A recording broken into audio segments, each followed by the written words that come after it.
Oh, Tony here again, Old Man Wrenching. Thought I would show a little bit of Carousel disassembly. These are the separators for the Carousel, and you can pop them off once you remove the end plates on both sides.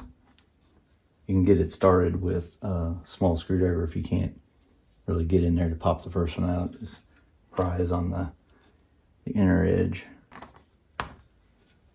So I could come in here and clean all of this way, just having removed these few.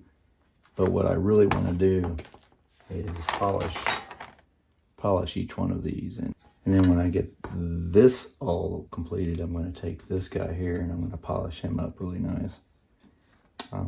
So it should look really sharp when it's done. But anyway, thought I would just show that a little bit, so you guys see what you could do if you decided you wanted to really get in there and clean yours up nice. Catch you later. Bye.